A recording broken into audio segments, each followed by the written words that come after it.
भारत में daily 418 suicide cases register होते हैं, यानी हर घंटे 17। यानी जब तक हम इस वीडियो को समाप्त करेंगे एक सुसाइड केस दर्ज हो चुका होगा। तो चलिए ज़्यादा देरी ना करते हुए शुरू करते हैं हमारा आज का एपिसोड।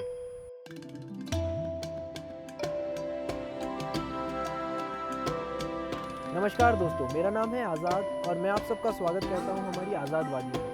एक ऐसी वादी जहां हम हर प्रॉब्लम का सॉल्यूशन नेचर में खोज निकालते हैं। तो चलिए शुरू करते हैं। जाने अनजाने में हम ऐसी गलतियां कर बैठते हैं जिसे हम ज़िंदगी भर माफ़ नहीं कर पाते और कभी कभी खुद को ही सज़ा देने लगते हैं। ये सेल्फ पनिशमेंट की इंटेंसिटी कभी कभी इतनी ज़्यादा होती है कि इसके परिणाम आत्महत्या तक पहुंच जाता है। ज़्यादातर ये सेल्फ पनिशमेंट समाज में आए दबाव के कारण होते हैं।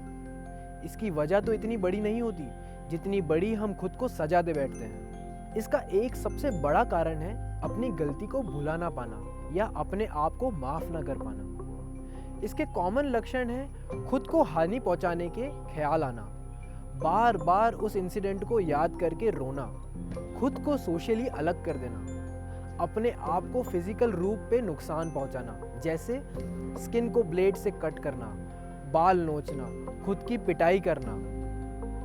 क्या इसका कोई सॉल्यूशन है? चलिए नेचर में खोजते हैं। जब कुत्ता हमें बिना किसी रीजन के काटता है तो क्या वो जाके आत्महत्या कर देता है? क्या मच्छर हमें काटने के बाद निराश हो जाते हैं? या पेड़ आपके सर पे आम गिराने के बाद अपने सारे पत्ते गिरा के मायूस हो जाता है? नहीं, कभी नहीं। और दूसरी तरफ इंसान है कि एक इमोशनल फूल बनकर हर छोटी छोटी बात पर खुद को ब्लेम करने लगता है और अपने आप को जिम्मेदार ठहरा देता है।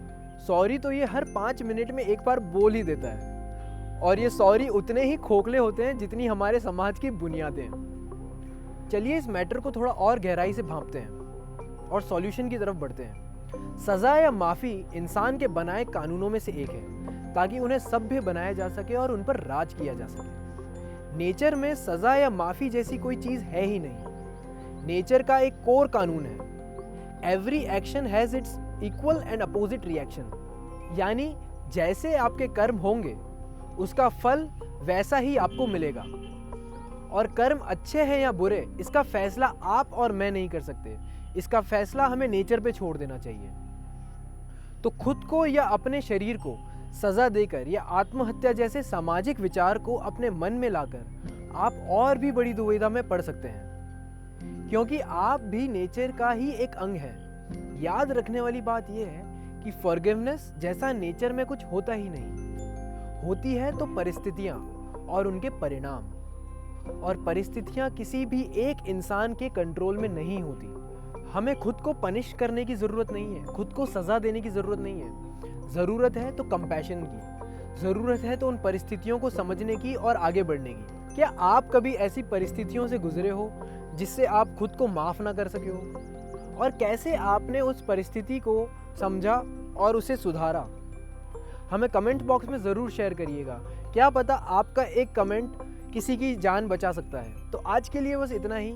फिर मिलेंगे आज़ाद वादियों में। धन्यवाद।